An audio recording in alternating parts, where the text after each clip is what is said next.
Il pensait m'avoir effacée, 14 années réduites, à une simple pochette cartonnée et un sourire arrogant derrière la vitre. Pas d'indemnité, pas de remerciement, même pas un peu de dignité. Mais la vérité, c'est que je ne les ai pas affrontés dans cette salle. J'ai quitté la pièce en silence et j'ai construit l'arme qu'ils redoutaient là le plus. Ce n'est pas une affaire de rage, c'est une question de précision. Restez avec moi, car la fin de cette histoire vous fera repenser chaque contrat, chaque trahison. Et si vous avez déjà été sous-estimé au travail, abonnez-vous et partagez votre histoire en commentaire, je les lis toutes. La réunion qui a mis fin à ma carrière chez Orion Dynamics n'avait rien du drame qu'on imagine.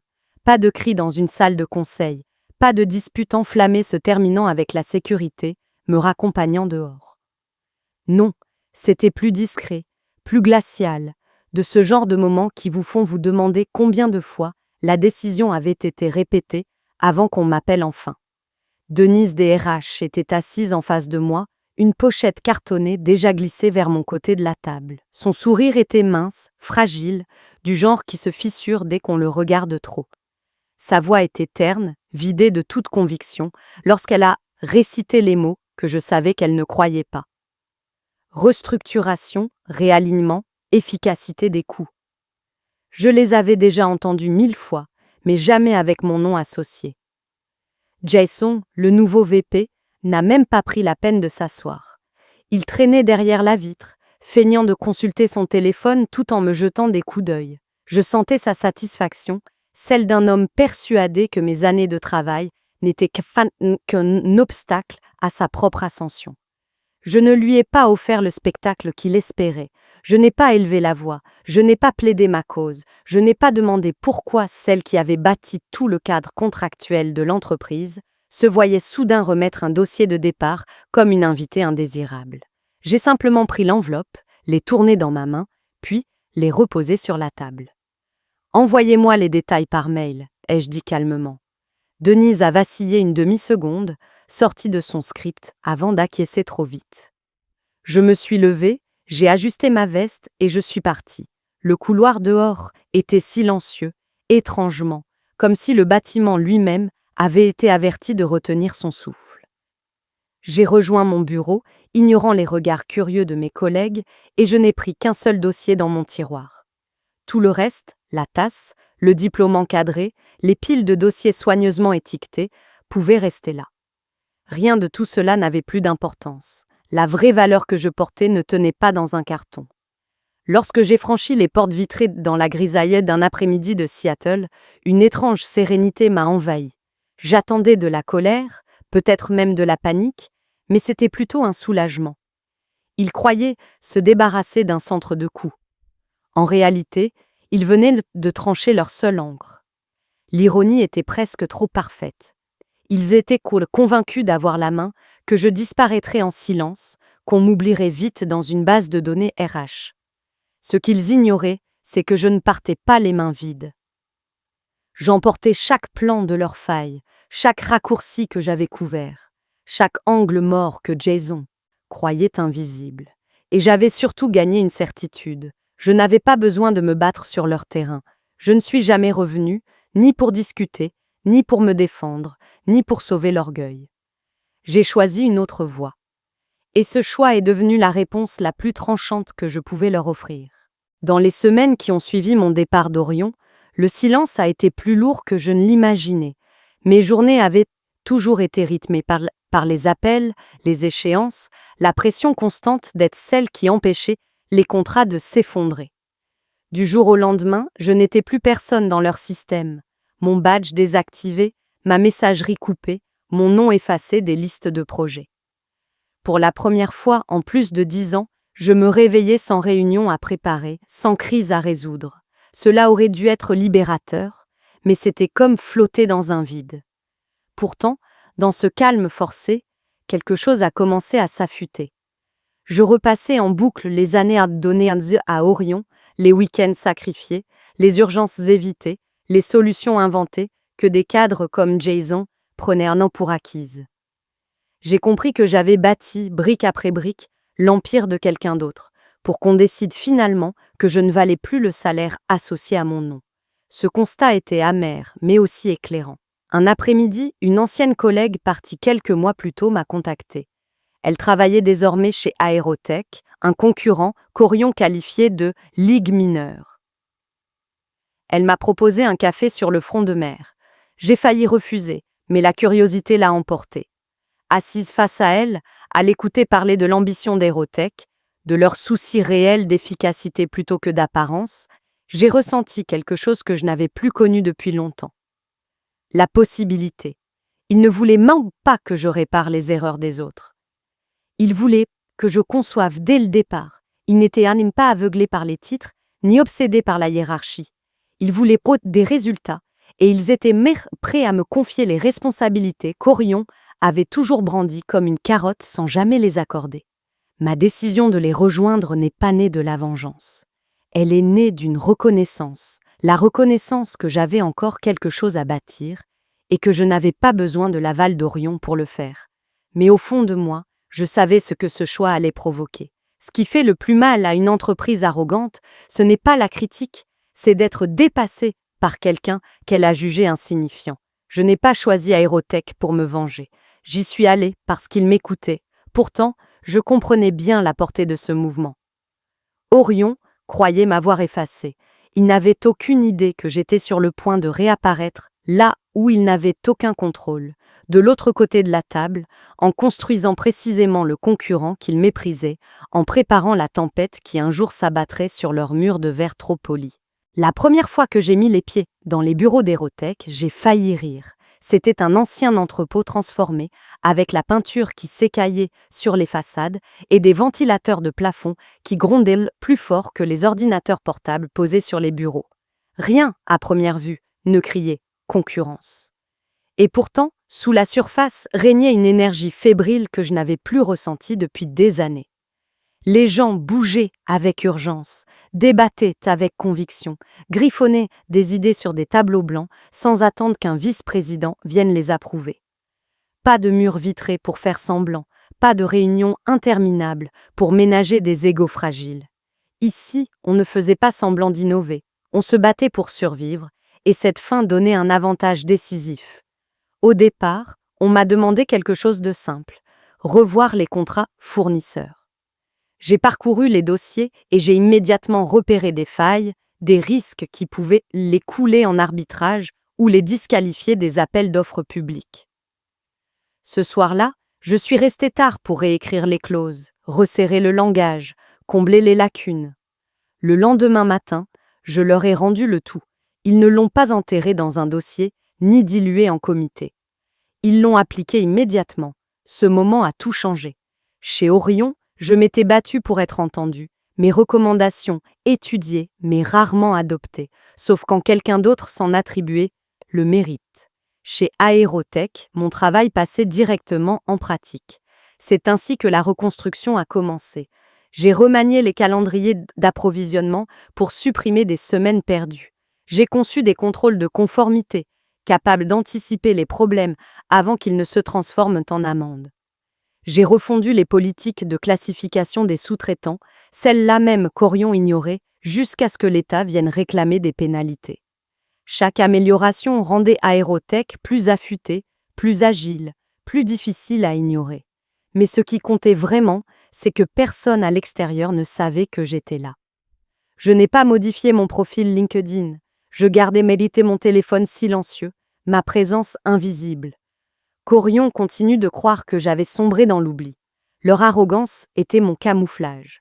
Ils continuaient de présenter des contrats avec les mêmes modèles boursouflés que j'avais rédigés des années auparavant, sans se douter que j'étais désormais de l'autre côté, à élaborer des réponses faites pour exploiter leurs faiblesses. Même l'équipe d'Aérotech n'avait pas pleinement conscience de l'étendue de ma connaissance. Ils savaient seulement que nos propositions devenaient de plus en plus solides, nos délais plus courts, notre langage de conformité impossible à contester. En quelques mois, nous avons commencé à décrocher de petits contrats, ce qu'Orion méprisait comme insignifiant. Une sous-traitance logistique ici, une révision de marché là. Pris isolément, ils ne faisaient pas la une, mais le schéma se dessinait et je savais qu'Orion ne le verrait que trop tard. Il continuait de parader, lors des salons, Jason répétant leur domination, comme si le marteler suffisait à en faire une vérité. Pendant ce temps, je restais assise tranquillement aux tables bancales d'Aérotech, dessinant des flux de travail, sur des feuillets d'imprimantes, concevant les systèmes qu'Orion comptait autrefois sur moi pour rafistoler. Chaque détail négligé chez Orion devenait une arme dans l'arsenal d'Aérotech. Pour moi, ce n'était pas seulement du travail. C'était la revanche sous sa forme la plus pure. Pas dans les discours, pas dans les confrontations, mais dans la construction patiente, silencieuse, de quelque chose de plus fort que l'Empire qui m'avait rejeté. Je n'avais pas besoin de détruire Orion d'un coup. Il suffisait d'aider à bâtir ce qu'ils avaient toujours redouté. Un concurrent, plus affûté, plus discipliné, dirigé par une architecte qui connaissait exactement où leurs murs étaient les plus fragiles. Le premier signe qu'Aérotech n'était plus un simple fantôme dans le rétroviseur d'Orion est arrivé discrètement, presque par hasard, via un email d'un fournisseur. Un partenaire qui nous avait toujours considérés comme une solution de secours demandait soudain si nous pouvions avancer les calendriers de livraison, car il faisait désormais plus confiance à notre système de paiement qu'à celui d'Orion. Je n'ai pas répondu tout de suite. J'ai préféré savourer ce moment, un basculement subtil, un signal silencieux que la marée tournait. Peu après, lors d'une revue, un agent des achats publics s'est penché vers moi et a soufflé. Votre langage d'appel d'offres est plus clair. Ils ont raté des choses. Inutile de préciser qui était ce « il », je le savais déjà. L'arrogance d'Orion restait intacte en façade, mais en coulisses, les fissures apparaissaient. Les victoires d'Aérotech n'étaient pas spectaculaires. Des contrats de service à un demi-million, des missions modestes de conseil en conformité, des accords intermédiaires de chaînes logistiques, mais chacune était une incision dans l'image de domination qu'Orion entretenait soigneusement. Mon ancien employeur réagissait avec prévisibilité. Ces pertes n'étaient que des broutilles, indignes de leur envergure. Moi, je savais. J'avais vu trop de détails insignifiants enfler jusqu'à devenir des crises. Je reconnaissais la trajectoire et je savais exactement où elle menait. Jason, bien sûr, restait la voix la plus bruyante, enchaînant les interviews sur la position intouchable d'Orion, débitant des slogans sur l'innovation tout en recyclant les mêmes schémas défaillants que j'avais jadis rafistolés dans l'ombre. Chaque article signé de son nom me faisait sourire. Chacune de ses déclarations audacieuses révélait les angles morts qu'il laissait ouverts. Il ne se doutait pas que sa confiance servait de couverture aux manœuvres que nous déployions. La stratégie d'Aérotech était méthodique, ne pas affronter Orion de front, pas encore, mais resserrer l'étau contrat après contrat. Lorsque nous avons décroché une place sur la shortlist pour un contrat fédéral d'infrastructure décisif pour la décennie, toutes les pièces étaient déjà en place. Orion pensait à une victoire facile, portée par sa taille et sa réputation. Ce qu'il n'avait même pas vu, c'est que chaque faille négligée, chaque présupposé dépassé, chaque raccourci bâclé sur lequel il s'appuyait, avait été transformé en arme dans notre proposition. Pour moi, ce n'était pas une question de vengeance théâtrale, c'était une question d'inéluctable. Il m'avait écarté en croyant se renforcer. Mais chacune des victoires d'Aérotech prouvait que m'avoir laissé partir avait été leur première erreur. Et l'affrontement qui s'annonçait allait leur montrer combien cette arrogance allait leur coûter. Le matin de la présentation, l'air lui-même semblait alourdi, chargé de cette tension qui rend chaque bruit plus tranchant et chaque silence plus pesant. Le contrat fédéral d'infrastructure se préparait depuis des mois et je savais que ce n'était pas une opportunité comme les autres. C'était le marché de la décennie, celui qui pouvait redessiner le destin de l'entreprise qui l'emporterait. Pour Orion, c'était la survie déguisée en domination. Pour Aérotech, c'était l'occasion de prouver que nous n'étions plus les outsiders. Et pour moi, c'était le champ de bataille que je préparais en silence depuis le jour où j'avais quitté Orion, un simple dossier sous le bras. Nous avons pénétré dans la salle vitrée en égo, 2 entreprises, un seul contrat, et un panel d'évaluateurs qui en avaient vu passer des dizaines. Orion a présenté en premier. Jason menait la charge, entouré d'exécutifs au sourire figé et aux classeurs identiques. Sa voix transpirait la même arrogance que j'avais subie tant de fois en interne, saturée de mots creux et de promesses gonflées. Il s'appuyait sur l'histoire d'Orion, sa réputation, son poids sur le marché. Chaque diapositive, je la connaissais déjà, c'était des versions recyclées de propositions que j'avais rédigées des années plus tôt, repeintes pour paraître neuves. Ce qu'il ignorait, c'est que j'en avais écrit les notes de bas de page et que je savais exactement où se cachaient les faiblesses. Les évaluateurs l'écoutaient poliment, acquiesçant au moment convenu, mais je voyais leur regard changer quand les données devenaient en flou, quand Jason évitait les précisions avec des phrases creuses du type « meilleure pratique du secteur ». Toute sa plaidoirie reposait sur l'idée que la réputation suffirait. Elle ne suffit jamais. Quand notre tour est venu, je n'ai pas cherché à briller ni à occuper la scène. Je suis resté en retrait, laissant notre équipe dérouler le travail que nous avions façonné avec minutie. Alicia a commencé par la conformité, des garde-fous si solides que les évaluateurs se sont penchés, notant fébrilement. Nos ingénieurs ont enchaîné avec des plannings d'approvisionnement capables de réduire des mois entiers par rapport aux normes du secteur. Chaque point était étayé, chiffré, éprouvé. Je les avais conçus en anticipant non seulement les exigences du gouvernement, mais aussi les failles qu'Orion laisserait béantes. À un moment, un évaluateur a posé une question sur la supervision des sous-traitants, un sujet sur lequel je savais qu'Orion trébucherait. Jason avait toujours considéré ces classifications comme de la paperasse à tamponner, sans jamais mesurer les risques. Son équipe avait répondu vaguement, balayant d'un « géré en interne ». Alicia, elle, n'a pas hésité. Elle a déroulé notre cadre complet, celui que j'avais rédigé de zéro, qui détectait les erreurs de classification avant qu'elles ne génèrent des amendes. La salle a basculé.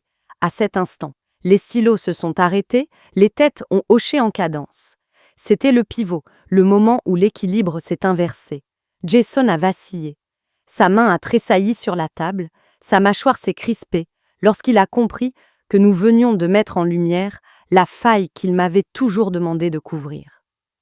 Pour la première fois, il m'a regardé vraiment. Ses yeux exprimaient l'incrédulité, celle d'un homme qui découvre trop tard que la personne jugée remplaçable orchestre désormais la perte du contrat sur lequel reposait sa réputation. Je n'ai pas bronché. Pas de sourire, pas de triomphe affiché.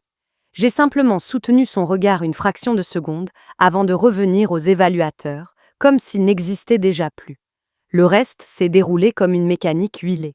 Chaque réponse resserrait les brèches qu'Orion avait laissées ouvertes, chaque diapositive martelait qu'Aérotech n'était pas seulement crédible. Nous étions supérieurs. À la fin, le silence dans la salle disait tout. Les évaluateurs échangeaient des regards, non pas la politesse ennuyée qu'ils avaient accordée à Orion, mais l'évaluation concentrée de ceux qui ont déjà pris leurs décisions. Nous avons quitté la salle sans éclat. Pas d'applaudissements, pas de cris de victoire. Le triomphe n'était pas dans l'annonce à venir.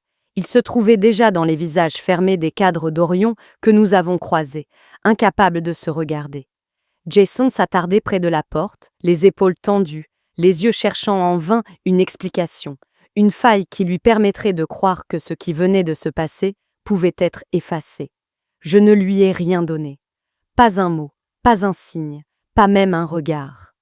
C'était la coupure finale, la certitude que mon silence pesait plus lourd que tous ses discours. Pour Aérotech, cette présentation assurait notre avenir. Pour Orion, elle marquait donc le début de la chute. Et pour moi, c'était la confirmation calme et implacable que j'avais choisi la bonne voie en quittant leur tour de verre. La revanche n'avait pas exigé de combat. Elle avait réclamé de la patience, de la précision et la force de bâtir dans l'ombre quelque chose de plus solide, jusqu'au jour où l'on décide de se montrer au grand jour. Le premier appel est arrivé le matin suivant l'annonce du marché, numéro masqué, message vocal haché de Denise, RH, sa voix cherchant maladroitement à paraître détendue. Sarah, nous aimerions discuter de nouvelles opportunités. J'ai supprimé avant la fin. L'après-midi, 3 emails m'attendaient, des titres qu'on m'avait refusés pendant des années. des promesses de package de rémunération censés enfin refléter ma valeur.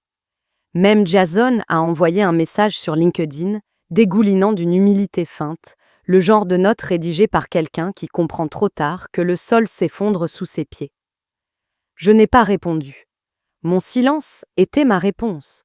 Ils voulaient que je sente, que je revienne, que je répare les fissures qu'ils admettaient désormais, que je sauve l'édifice qu'ils avaient eux-mêmes fragilisé par arrogance. Mais je n'avais aucun intérêt à secourir ceux-là même qui m'avaient poussé dehors sans indemnité, persuadés qu'en coupant les ponts avec moi, ils coupaient aussi les risques. Chaque appel ignoré, chaque message laissé sans lecture était une vengeance à part entière. Je n'avais pas besoin de me justifier, je n'avais pas besoin de fanfaronner. Ma victoire était déjà imprimée dans les titres qu'ils ne pouvaient éviter. Aérotech décroche le contrat gouvernemental historique, Orion échoue à passer la première étape. Avant d'éteindre mon ordinateur ce soir-là, j'ai effectué un simple changement. J'ai rendu mon profil LinkedIn privé. Qu'ils se demandent où j'étais, ce que je construisais désormais, si le prochain contrat qui leur glissait entre les doigts portait ma marque invisible. Je savais qu'ils ruminaient dans ce silence. Et cela me suffisait. Avec le recul, je comprends que le plus doux dans toute cette histoire n'a pas été le contrat remporté, ni les gros titres, ni même le silence qui a suivi lorsque Orion a réalisé que je ne répondrais jamais à leurs appels. C'était la clarté. Je n'avais pas besoin de les détruire. Ils s'en chargeaient déjà eux-mêmes, avec leur arrogance, leur raccourci, leur incapacité à valoriser ceux qui avaient bâti leur fondation. Tout ce que j'ai fait, c'est sortir de leur ombre et prouver ce dont j'étais capable lorsqu'on me donnait enfin l'espace pour diriger au lieu de m'ordonner de rester tranquille dans un coin. Aérotech m'a offert cette chance et ensemble, nous avons construit ce qu'ils n'auraient jamais cru possible. Ma revanche n'a pas été bruyante, ni chaotique, ni tournée vers la destruction. Elle a été tournée vers la croissance. La vraie revanche, ce n'est pas mettre le feu à l'ancien, c'est bâtir du nouveau et les obliger à regarder pendant qu'ils s'effondrent sous le poids de leurs propres erreurs. Je n'ai pas détruit Orion, je les ai simplement dépassés. Et parfois, c'est la coupure la plus tranchante de toutes. Ce que j'ai appris de cette expérience, c'est que le vrai pouvoir ne vient presque jamais des cris, des portes qu'on claque ou de la quête de reconnaissance. Il vient de la patience, de la préparation et de la capacité à s'éloigner de ceux qui ne savent pas vous valoriser. Quand Orion m'a écarté, j'aurais pu gaspiller mon énergie à essayer de leur prouver ma valeur. Au lieu de ça, j'ai choisi de bâtir ailleurs, et cette décision a tout changé. La leçon n'est pas que la revanche doit être bruyante ou destructrice. C'est que la croissance elle-même peut être la forme de revanche la plus dévastatrice. En rejoignant un concurrent et en l'aidant à s'élever, j'ai obligé Orion à faire face aux conséquences de son arrogance sans jamais élever la voix. Et quand les appels sont arrivés, je n'ai pas eu besoin d'argumenter. Mon silence pesait plus lourd que n'importe quel mot. Parfois, pardonner est une libération. Mais parfois, le silence est le couteau le plus tranchant. Pour tous ceux qui traversent un carrefour similaire dans leur vie, souvenez-vous de ceci. Vous ne devez aucune loyauté à ceux qui vous jettent. Les compétences, la connaissance et l'élan que vous portez ne disparaissent pas simplement parce que quelqu'un a échoué à les voir. La meilleure réponse à la trahison n'est pas l'obsession de se venger, mais l'énergie investie dans votre propre croissance, que ce soit dans un nouveau poste, un projet personnel ou même un nouveau départ selon vos propres termes. Comment commencer dès aujourd'hui? 1. Notez 3 forces que vous savez avoir et que les autres ignorent. 2. Identifiez un endroit, au travail ou ailleurs, où vous pouvez les utiliser pleinement. 3. Faites une petite action concrète pour investir en vous au lieu d'attendre la reconnaissance des autres. Si cette histoire résonne en vous, laissez un commentaire sur votre propre expérience. Partagez-la avec quelqu'un qui a besoin d'encouragement et abonnez-vous pour ne pas manquer le prochain chapitre.